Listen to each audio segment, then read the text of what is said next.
नमस्कार दोस्तों, अनन्या साहनी क्लास में आप सभी दोस्तों का स्वागत है। आज हम केमिस्ट्री की श्रृंखला को आगे बढ़ाते हुए संतुलित एवं असंतुलित रासायनिक समीकरण को पढ़ेंगे।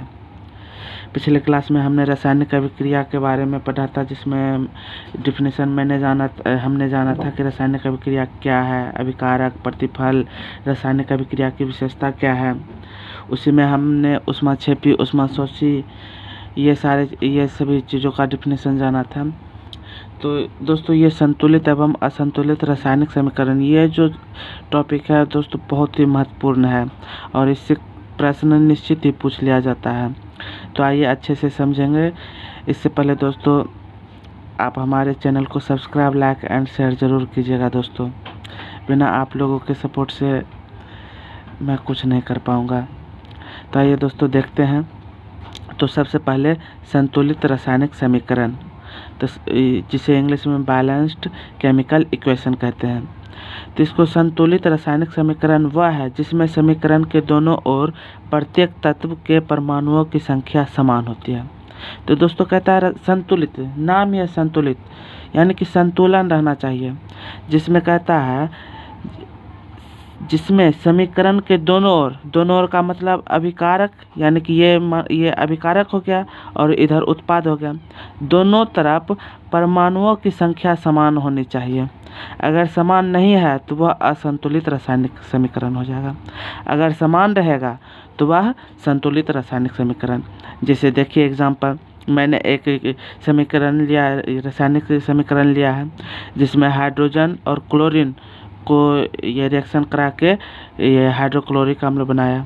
इसमें देखिए ये अभिकारक हाइड्रोजन के परमाणु की संख्या को देखते हैं। बाईं ओर ये हो गया, तो हाइड्रोजन के परमाणु की संख्या बाईं ओर 2 है।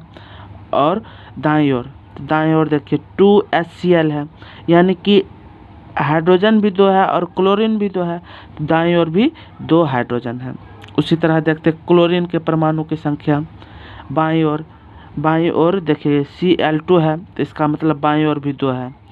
और दाईं ओर देखिए तो 2HCl है, तो ये 2HCl का मतलब होता है हाइड्रोजन भी 2 और क्लोरीन भी 2, तो 2, यानी कि जितना इधर हाइड्रोजन है उतना इधर भी हाइड्रोजन है, जितना इधर क्लोरीन है उतना इधर भी क्लोरीन है। तो दोनों तरफ तो बराबर हो गया, यानी कि अभिकारक के तरफ भी बराबर और उत्पाद के तरफ भी बराबर। तो इससे क्या होता है कि परमाणु की संख्या दोनों तरफ बराबर है। तो यह क्या हो गया? यह हो गया संतुलित रासायनिक समीकरण। अब इसके बाद आ जाता है असंतुलित रासायनिक समीकरण। जी दोस्तों, असंतुलित रासायनिक समीकरण, जिसको इंग्लिश में अनबैलेंस्ड केमिकल इक्वेशन कहते हैं। दोस्तों, अगर कहीं भी आप लोगों को दिक्कत होती है तो कमेंट बॉक्स में उस दिक्कत को ज़रूर लिखिएगा दोस्तों। तो असंतुलित रासायनिक समीकरण को देखते हैं। कहता है असंतुलित रासायनिक समीकरण वह है जिसमें समीकरण के दोनों ओर तत्वों के परमाणुओं की संख्या समान नहीं होती है। जैसे कि हमने देखा कि संतुलित रासायनिक समीकरण में दोनों तरफ ये तत्वों के परमाणु की संख्या समान रहती थी, लेकिन असंतुलित रासायनिक समीकरण में दोनों ओर तत्वों के परमाणुओं की संख्या समान नहीं होती है। जैसे आइए एग्जांपल देखते हैं। हाइड्रोजन और ऑक्सीजन का रिएक्शन करा के मैंने H2O को बनाया। तो देखिए बाईं ओर पहले ये हाइड्रोजन को देखिए, हाइड्रोजन के परमाणुओं की संख्या बाईं ओर कितना है? 2 है। दाईं ओर H2, ये हो गया दाईं ओर, तो यहाँ भी 2 है। अब ऑक्सीजन को देखते हैं। तो देखिए सबसे पहले नंबर क्या है, देख लीजिए कितना इसमें तत्व है। तो मुझे कितना तत्व दिखाई दे रहा है? 2 तत्व, हाइड्रोजन और ऑक्सीजन। तो उसी को मैंने यहाँ पे लिख लिया। हाइड्रोजन के परमाणु की संख्या बाईं ओर देखे तो 2 है, तो 2 लिख दिया। दाईं ओर देखे तो दाईं ओर भी 2 है, तो 2 लिख दिया। उसी तरह दूसरा तत्व है ऑक्सीजन। तो ऑक्सीजन के परमाणु की संख्या को देखते बाईं ओर कितना है?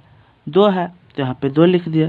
अब दाईं ओर देखते हैं। दाईं ओर, यहाँ तो दाईं ओर ऑक्सीजन तो एक ही है, यानी कि दोनों तरफ बराबर, बाईं और दाईं तरफ दोनों तरफ बराबर नहीं है। इसलिए यह कैसा समीकरण हो गया दोस्तों?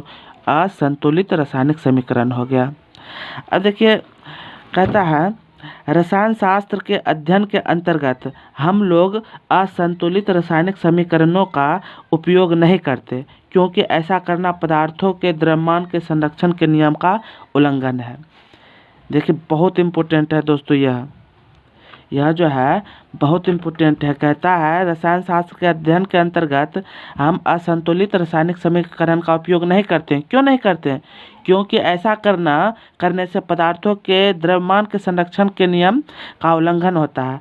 अब यह द्रव्यमान का संरक्षण का नियम क्या है? द्रव्यमान के संरक्षण का नियम, तो आइए इसको जानते हैं। यह भी क्वेश्चन पूछ दिया जाता है कि बताइए द्रव्यमान के संरक्षण का नियम क्या है, इसको किसने दिया, कब दिया? तो आइए देखते हैं दोस्तों, उसको जानते हैं।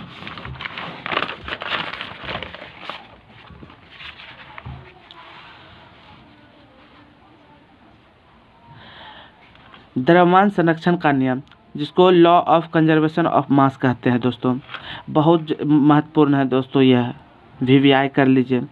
और दोस्तों मैं जितना भी पढ़ाता हूँ दोस्तों, उसको कॉपी पे नोट डाउन जरूर कर लिया कीजिए।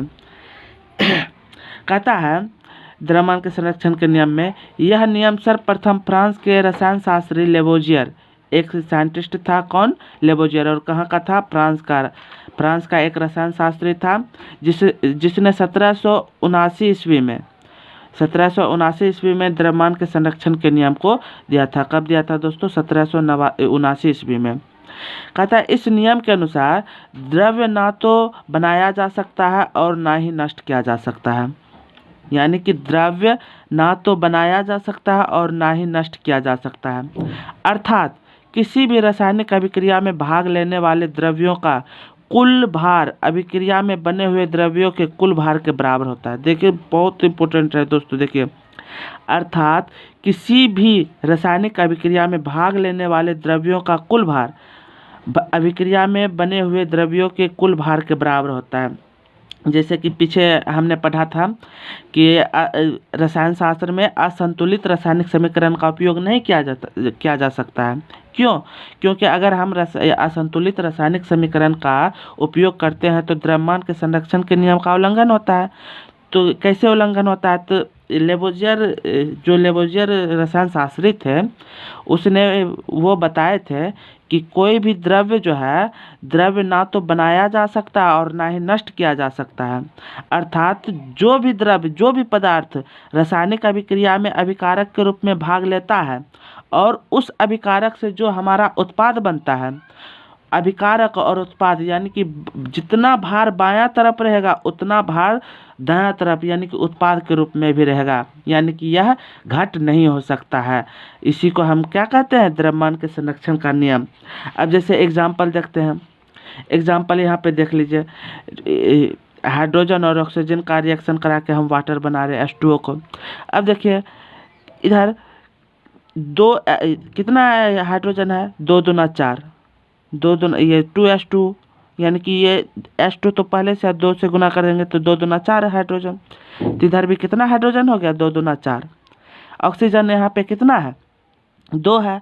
इधर भी ऑक्सीजन 2 है, क्योंकि 2H2O मतलब 2 ऑक्सीजन, यानी कि 4 हाइड्रोजन इधर है तो 4 हाइड्रोजन इधर भी है। 2 ऑक्सीजन इधर है तो 2 ऑक्सीजन इधर भी है। तो इससे क्या पता चल रहा है? जितना एटम इधर है उतना ही एटम इधर भी है, यानी कि जितना भार इधर है उतना ही भार इधर है। तो यह क्या हो गया? संतुलित रासायनिक समीकरण। और संतुलित रासायनिक समीकरण मतलब जितना द्रव्यमान इधर होगा उतना द्रव्यमान इधर भी होगा। तो देखते कैसे निकालते हैं द्रव्यमान को। जैसे हाइड्रोजन का द्रव्यमान 2 हो जाता है, तो 2 गुने 2 4। ऑक्सीजन का 16 होता है तो 16 गुने 2, क्योंकि ऑक्सीजन यहाँ पे कितना है? 2 है, तो 16 दूना 32 और 4 36। उसी तरह इधर देखते हैं, 2 हाइड्रोजन है तो 2 दूना 4 और ऑक्सीजन 2 है तो 16 दूना 32, 32 4 36। तो इधर भी 36 और इधर भी 36। तो इससे क्या पता चल रहा है कि जितना द्रव्यमान अभिकारक का है उतना ही द्रव्यमान मेरा उत्पाद का भी है। यानी कि द्रव्यमान के संरक्षण का नियम यह बताता है कि कोई भी पदार्थ कोई भी द्रव्य ना तो बनाया जा सकता और ना ही नष्ट किया जा सकता। अर्थात किसी भी रासायनिक अभिक्रिया में जो भाग लेता है, जो भी पदार्थ या जो भी द्रव्य, वह अभिक्रिया में बने हुए द्रव्यों के कुल भार के बराबर होता है। तो वही यहाँ पे मैंने यहाँ पे एग्जांपल देके समझाया। अब दोस्तों तो ये तो आपको समझ आ गया कि यदि कोई पूछता है कि ये रासायनिक समीकरण को संतुलित क्यों करना जरूरी है, तो क्या जवाब देना है, तो जवाब यही देना है कि रसायन शास्त्र में असंतुलित रासायनिक समीकरण का प्रयोग नहीं किया जा सकता है। क्यों नहीं किया जा सकता है? अगर हम रासायनिक समीकरण में असंतुलित रासायनिक समीकरण का प्रयोग करते हैं तो द्रव्यमान के संरक्षण के नियम का उल्लंघन होगा, जो कि रसायन शास्त्र में यह वर्जित है। तो आइए आगे बढ़ते हुए, तो आगे आ जाता है दोस्तों अनुमान द्वारा संतुलन विधि, जिसको हम balancing by heat and trial method. ये हीट एंड ट्रायल मेथड कई दफ़ा एग्जाम में पूछ चुका है दोस्तों, तो अच्छे से समझिएगा। ये हीट एंड ट्रायल मेथड, तो ये हीट एंड ट्रायल मेथड क्या है? तो जो असंतुलित रासायनिक समीकरण को जैसे कि असंतुलित रासायनिक समीकरण दिया हुआ है, तो उसको जो हम संतुलित करते हैं जिस विधि से, उसी विधि को हम हीट एंड ट्रायल मेथड कहते हैं। यानी कि असंतुलित रासायनिक समीकरण को संतुलित करने की विधि को क्या कहते हैं? हीट एंड ट्रायल मेथड कहते हैं। बहुत बार ये क्वेश्चन पूछा गया है दोस्तों, आप क्वेश्चन बैंक को उठा करके देखिएगा तो ये क्वेश्चन आपको कई दफ़ा मिलेगा। तो हमने जान लिया कि हीट एंड ट्रायल क्या है, हीट एंड ट्रायल मेथड क्या है, और असंतुलित रासायनिक समीकरण को क्यों हम लोग संतुलित करते हैं। ये सब जानने के पश्चात आइए हम कुछ समीकरण को संतुलित करने के लिए सीखते हैं। तो पहला एग्जाम्पल मैंने लिया, समीकरण दिया हुआ है मैग्नीशियम को हाइड्रोक्लोरिक अम्ल के साथ रिएक्शन कराया गया है और मैग्नीशियम क्लोराइड और हाइड्रोजन बन रहा है। तो कहता है इसको संतुलित करने के लिए, तो क्या दिया हुआ है? मैग्नीशियम और हाइड्रोक्लोरिक अम्ल, और जो समीकरण दिया है उसको मैंने उतार लिया। एक चीज़ ध्यान में रखिएगा दोस्तों, जब भी रासायनिक समीकरण को संतुलित करना हो तो हमेशा आप ध्यान में रखिएगा, सबसे पहले या तो आप हाइड्रोजन को संतुलित कीजिए या ऑक्सीजन को संतुलित कीजिए। ये बहुत इम्पोर्टेंट ये है दोस्तों कि जब भी रासायनिक समीकरण को संतुलित करना हो तो सबसे पहले आप हाइड्रोजन को संतुलित कीजिए या तो ऑक्सीजन को, या ऑक्सीजन को संतुलित कीजिए या हाइड्रोजन को। यदि आप ये दोनों को संतुलित करते हैं तो ऑटोमेटिकली जो है वो जनरली अन्य तत्व भी जो है वह संतुलित हो जाता है। तो आइए देखते हैं। तो सबसे पहले देख लीजिए कि यहाँ पे कितना एलिमेंट है, तत्व है। एक तो मैग्नीशियम दिख रहा है, हाइड्रोजन दिख रहा है और क्लोरीन दिख रहा है। तो मैंने लिख लिया, मैग्नीशियम लिख लिया, क्लोरीन लिख लिया और हाइड्रोजन। दोस्तों ये लिखने की ज़रूरत भी नहीं है, हम आप लोगों को समझाने के लिए लिखे हैं। तो मैग्नीशियम, क्लोरीन और हाइड्रोजन लिख लिया। ये लेफ्ट साइड है और यह राइट साइड है। तो देखिए मैग्नीशियम लेफ्ट साइड, देखिए मैग्नीशियम कितना है? 1 है, तो मैंने 1 लिख दिया। अब मैग्नीशियम को राइट साइड देखिए, राइट साइड भी मैग्नीशियम कितना है? 1 है, तो 1 लिख दिया। उसी तरह क्लोरीन को देखिए, लेफ्ट कितना है? क्लोरीन 1 है। राइट साइड देखिए क्लोरीन, देखिए Cl2 है, Cl2 मतलब 2 है। हाइड्रोजन को देखिए, लेफ्ट साइड कितना है? 1 है, तो 1 लिख दिया। देखिए ये राइट साइड कितना है? 2 है, तो 2 लिख दिया। अब मैंने क्या बताया कि सबसे पहले हाइड्रोजन रहे तो हाइड्रोजन को संतुलित कीजिए या ऑक्सीजन रहे तो ऑक्सीजन को संतुलित कीजिए। यह अगर आप ये दोनों को संतुलित करते हैं तो अन्य तत्व ऑटोमेटिकली संतुलित हो जाता है। तो यहाँ पे मुझे सबसे पहले किसको देखना है? हाइड्रोजन को इस समीकरण में देखें। हाइड्रोजन देख रहे हैं कि दायां तरफ जो है राइट साइड मेरा हाइड्रोजन 2 है, लेकिन बायां साइड मेरा कितना है? 1 ही है। तब बताइए 1 है तो मुझे कितना करना पड़ेगा? इधर भी 2 करना पड़ेगा। तो 2 कैसे करेंगे? तो यहाँ पे 2 लिख देंगे, 2 लिख दिए। अब मिलाइए, मैग्नीशियम इधर भी 1, इधर भी 1, क्लोरीन इधर भी 2, इधर भी 2, हाइड्रोजन इधर भी 2, इधर भी 2, यानी कि जितना एटम इधर है उतना एटम इधर भी है। इसका मतलब यह संतुलित हो गया। ध्यान से दोस्तों एक बार फिर अच्छे से समझ लीजिए। सबसे पहले जो समीकरण दिया रहेगा उसको उतार लेना है। उसके बाद जो समीकरण में किसको देखना है? हाइड्रोजन या तो ऑक्सीजन को देखना है। यही दोनों को मुझे संतुलित करना है। तो मैंने देखा कि मैग्नीशियम ये मैंने देखा कि हाइड्रोजन इधर 2 है लेकिन हाइड्रोजन इधर 1 ही था, तो 2 है तो मुझे भी इधर 2 करना पड़ेगा। तो 2 करने के लिए मुझे क्या करना पड़ेगा, यहाँ पे 2 लिखना पड़ेगा। अब देख रहे हैं कि इधर भी 2 हाइड्रोजन हो गया और इधर भी 2 हाइड्रोजन हो गया, यानी कि हाइड्रोजन बराबर हो गया। अब अन्य तत्व को मिला लेते हैं, क्या अन्य एलिमेंट बराबर हुआ है? तो देखते हैं कि मैग्नीशियम इधर 1 है तो इधर भी 1 है।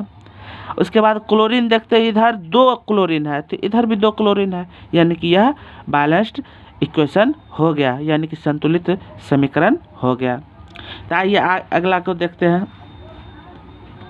जैसे समीकरण आपको दिया गया है AlCl3 प्लस CaOH2 और ये प्रोडक्ट बना है AlOH3 प्लस CaCl2, यानी कि जो समीकरण दिया गया है मैंने उसको उतार लिया। अब मैंने उतार लिया तो फिर देखते हैं कि कितना इसमें एलिमेंट और ग्रुप दिया गया है। तो देख रहे हैं एल्युमिनियम है Al, तो Al को लिख दिए, फिर क्लोरीन है तो क्लोरीन को लिख दिया। अब देखिए ये OH जो है दोस्तों, यह एक ग्रुप है, इसको अलग अलग हम नहीं लिख सकते हैं, यह एक साथ ही लिखा जाता है। तो OH मैंने यहाँ पे लिख दिया। अब उसके बाद बच गया कैल्शियम, तो कैल्शियम को मैंने भी लिख दिया। अब लेफ्ट और राइट मिलाते हैं, लेफ्ट और राइट में। लेफ्ट में देख रहे हैं एल्युमिनियम कितना मेरा है, 1 ही है तो 1 लिख दिए। राइट में देखिए, राइट में भी एल्युमिनियम 1 है तो 1 लिख दिए। क्लोरीन को देखिए, क्लोरीन लेफ्ट में कितना है, 3 है तो 3 लिख दिए। राइट में क्लोरीन को देखिए, क्लोरीन राइट में 2 है तो मैंने 2 लिख दिया। अब OH को देखिए, OH ये OH2 है यहाँ पे, यानी कि OH2 यहाँ पे लेफ्ट साइड कितना है, 2 है, लेकिन इधर कितना है, 3 है तो इधर राइट साइड 3 लिख दिए। कैल्शियम को देखिए, लेफ्ट साइड 1 है तो राइट साइड भी 1 है। और मैंने आपको क्या बताया कि जब भी रासायनिक समीकरण को संतुलित करना हो तो हमेशा आप हाइड्रोजन और ऑक्सीजन को देखिए, या इससे जो ग्रुप बना हुआ है उसको आप संतुलित कीजिए। बाकी बाद और जो है वो जनरली क्या होता है कि ऑटोमेटिकली संतुलित हो जाता है। तो आइए देखते हैं। अब देखिए दोस्तों, ये इधर OH 3 है लेकिन यहाँ कितना है, 2। अब ये हमको संतुलित करना है। अब संतुलित करना है तो संतुलित कैसे होगा, तो देखिए, तो इधर 3 है इधर 2 है, तो संतुलित करने के लिए हम क्या करेंगे, इधर हम 3 से गुना कर देंगे तो 3 दूना 6 हो गया, यानी कि OH अब कितना हो गया, 2 तो यहाँ था तो 3 से गुना किया तो 3 दूना 6। यहाँ पे तो अब 3 है तो इधर भी हम क्या करेंगे, 2 से गुना कर देंगे। मैथ के जैसे है दोस्तों, अगर आप मैथ जानते हैं तो आराम से इसको कर सकते हैं। पहले क्या किए, OH को मैंने देख लिया कि किधर कितना है, OH इधर 2 था इधर 3 था, तो मुझे क्या करना है कि बैलेंस करना है। तो बैलेंस करने के लिए मैंने क्या किया, इधर 3 से गुना कर दिया और इधर 2 से गुना कर दिया, तो 2 3 6, इधर भी OH 6 हो गया और इधर भी OH 6 हो गया, क्योंकि यहाँ 2 OH है तो 3 से गुना किया तो 3 दूना 6। अब आप लोगों के दिमाग में आ रहा होगा कि हम कैसे जानेंगे कि इधर 3 से गुना करें और इधर 2 से।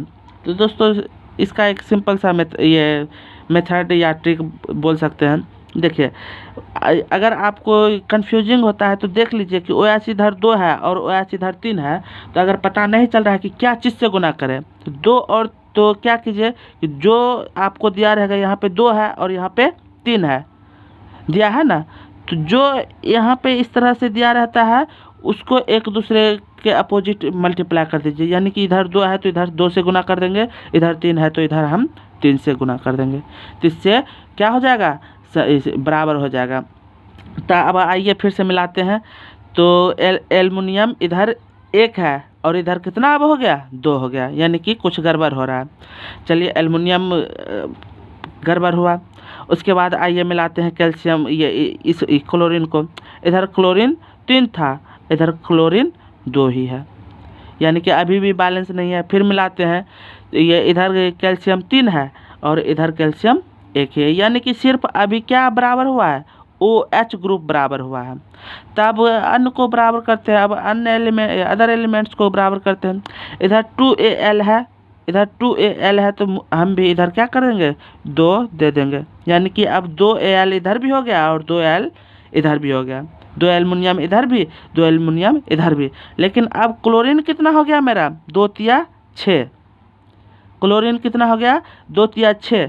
जब क्लोरीन मेरा 2×6 हो गया तो हमको भी क्लोरीन इधर 2×6 करना पड़ेगा। अब 2 यहाँ है तो कितना से गुना करेंगे जो 6 हो जाएगा, 3 से गुना करेंगे। अब क्या हो गया 3×2 = 6 क्लोरीन इधर भी और 6 क्लोरीन इधर भी। तो आइए अब फिर से मिलाते हैं, दोनों तरफ क्या बराबर हुआ। देखिए 2 एल्युमिनियम इधर भी है, 2 एल्युमिनियम इधर भी है, 2×6 6 क्लोरीन इधर भी है और 2×6 6 क्लोरीन इधर भी है। 3 कैल्शियम इधर भी है और 3 कैल्शियम इधर भी है। 3×6 OH इधर भी है और 2×6 OH इधर भी है। तो इससे क्या हो गया, मेरा यह रासायनिक समीकरण संतुलित हो गया। तो इस तरह से दोस्तों हमें रासायनिक समीकरण को संतुलित करना है। तो आइए अगला एग्जाम्पल देखते हैं।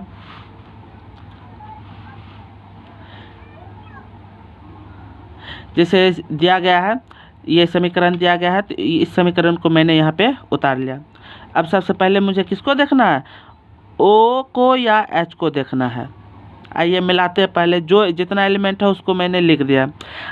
आयरन है तो आयरन Fe, हाइड्रोजन है हाइड्रोजन को लिख दिया, ऑक्सीजन है ऑक्सीजन को लिख दिया। Left side right side. Left में देखिए आयरन कितना है, 1 है तो 1 लिख दिया। राइट साइड कितना है, यहाँ पे दोस्तों 3 होगा, सॉरी यहाँ पे गलती हो गया है, ये 3 होगा।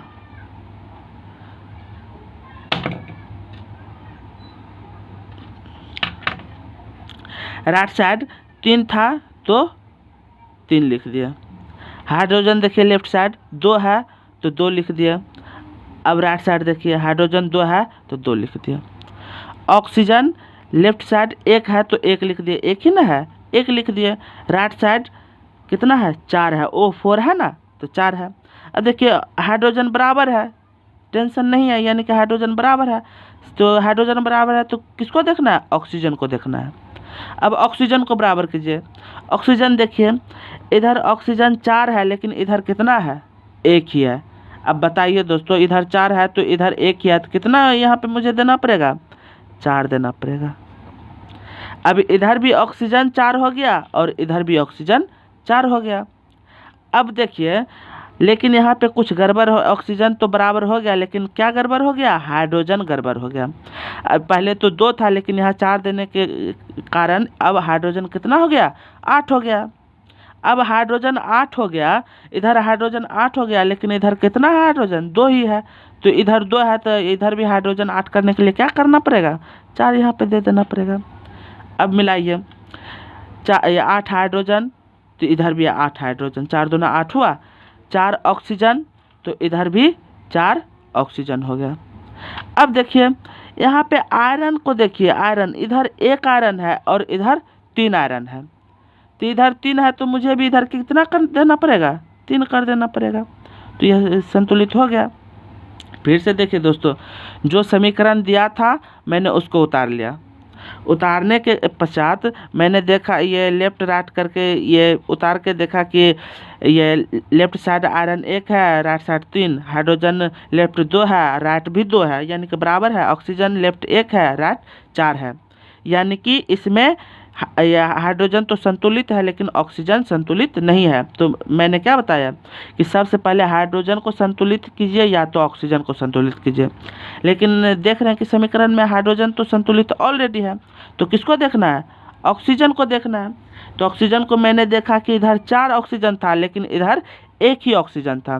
तो क्या करेंगे, तो 1 ऑक्सीजन था तो यहाँ पे 4 कर दिया, तो 4 ऑक्सीजन इधर भी हो गया और 4 ऑक्सीजन इधर भी हो गया। अब 4 हो गया बराबर, लेकिन 4 देने के कारण यहाँ पे हाइड्रोजन का तो गड़बड़ हो गया, 4×2 = 8 हाइड्रोजन हो गया, लेकिन इधर तो हाइड्रोजन 2 ही था। तो 2 था तो इधर यहाँ पर भी 4 दे दिए, तो 4×2 = 8 हाइड्रोजन इधर भी हो गया और 8 हाइड्रोजन इधर भी हो गया, यानी कि ऑक्सीजन और हाइड्रोजन दोनों बराबर हो गया। अब बाकी बच क्या गया, आयरन। तो आयरन यहाँ पे 3 था, इधर 3 था तो इधर, लेकिन इधर 1 ही था तो इधर भी 3 कर दिए, तो इधर भी बराबर और इधर भी बराबर, और इस तरह से यह भी समीकरण संतुलित हो गया। तो आइए नेक्स्ट समीकरण को देखते हैं। यह समीकरण दिया गया है, यह समीकरण दिया गया है तो इसको ये उतार लिए जैसा था। फिर उसी तरह देखिए कितना एलिमेंट है उसको मैंने लिख दिया। तो मुझे पोटेशियम दिख रहा है, क्लोरीन दिख रहा है और ऑक्सीजन दिख रहा है, तो मैंने लिख दिया क्लोरीन, ये पोटेशियम, क्लोरीन और ऑक्सीजन, लेफ्ट साइड और राइट साइड। मैंने देखा कि लेफ्ट साइड पोटेशियम कितना है, देखिए पोटेशियम 1 है और के यानी कि पोटेशियम के को पोटेशियम कहते हैं। के इधर कितना है, लेफ्ट साइड 1 है तो 1 लिख दिए। राइट साइड देखिए के कितना है, 1 है तो 1 लिख दिए। क्लोरीन को देखिए, क्लोरीन कितना है, क्लोरीन बायां साइड 1 है तो 1 लिख दिए, दायां साइड भी 1 है तो 1 लिख दिए। अब ऑक्सीजन को देखिए, ऑक्सीजन बायां साइड कितना है, 3 है तो 3 लिख दिए, लेकिन दायां साइड कितना है, 2 है तो 2 लिख दिए। यानी कि ये दोनों तो पोटेशियम और क्लोरीन बराबर है, लेकिन ऑक्सीजन बराबर नहीं है। तो ऑक्सीजन बराबर करना, वैसे भी हम आपको बता ही चुके हैं पहले ही कि जब भी रासायनिक समीकरण को संतुलित करना है तो ऑक्सीजन को देखना है या तो हाइड्रोजन को देखना है। तो आइए बराबर करते हैं। अब इधर 2 ऑक्सीजन है, इधर 3 ऑक्सीजन है, तो कैसे बराबर होगा।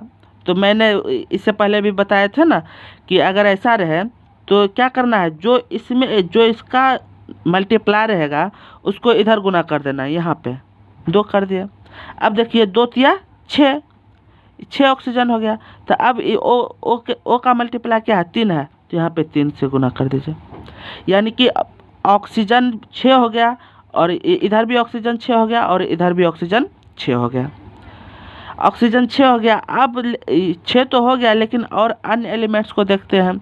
पोटेशियम अब कितना इधर हो गया, 2, लेफ्ट साइड 2 हो गया और राइट साइड कितना हो गया, 1 ही हो गया। क्लोरीन कितना हो गया, 2 क्लोरीन भी हो गया, लेकिन इधर 1 ही है। तो इधर 2 है ये दोनों, तो इधर भी 2 कर देते हैं। तो इधर अब मिलाइए, 2 पोटेशियम तो 2 पोटेशियम, 2 क्लोरीन तो 2 क्लोरीन, 2 तिया 6 ऑक्सीजन तो 2 तिया 6 ऑक्सीजन, यानी कि दोनों तरफ बराबर हो गया और यह रासायनिक समीकरण संतुलित हो गया।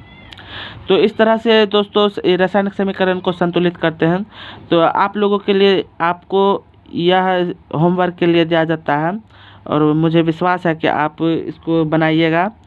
और इसी तरह दोस्तों आपको बेसिक से पूरे अच्छे से सभी चीज़ को देखते हुए पढ़ाया जाएगा और किसी भी तरह की दिक्कत नहीं होने के लिए देंगे दोस्तों। हर एक छोटी से छोटी पॉइंट को हम पढ़ाएंगे आप लोगों को। तो दोस्तों आज इतना ही, और आज ही मैथ का तीसरा वीडियो भी आ जाएगा दोस्तों। और नेक्स्ट क्लास में हम पढ़ेंगे कि यही रासायनिक समीकरण के बारे में, कि रासायनिक समीकरण क्यों हम लिखते हैं और इसका क्या यूज है, यह क्या उपयोगी है, और विभिन्न तरह का रासायनिक अभिक्रिया को भी देखेंगे। तो थैंक यू दोस्तों मेरे वीडियो को देखने के लिए। और दोस्तों मेरे वीडियो को लाइक, शेयर, सब्सक्राइब ज़रूर कीजिएगा। और जो दोस्त मैट्रिक या जनरल कंपटीशन का तैयारी करते हैं वो भी इस वीडियो को देखिए, उसके लिए भी उतना ही उपयोगी है जितना मैट्रिक के लिए है। तो ज़रूर देखिएगा, क्योंकि यही बेसिक नॉलेज जो है दोस्तों हम लोगों को आगे बढ़ाता है। और ख़ास करके मैट्रिक स्टूडेंट के लिए मैं बताना चाहूँगा दोस्तों कि आप लोग इस समय का सदुपयोग कीजिए, क्योंकि हम अपने आसपास में देखते हैं कि मतलब सोच रहा है क्या लॉकडाउन है, सभी तो बैठा ही है, पढ़ नहीं रहा। तो ये उसका गलतफहमी है। आप अपने समय का सदुपयोग कीजिए, क्योंकि समय बहुत बड़ा बलवान होता है दोस्तों। तो दोस्तों बहुत बहुत धन्यवाद हमारे इस वीडियो को देखने के लिए। मिलते हैं नेक्स्ट वीडियो में।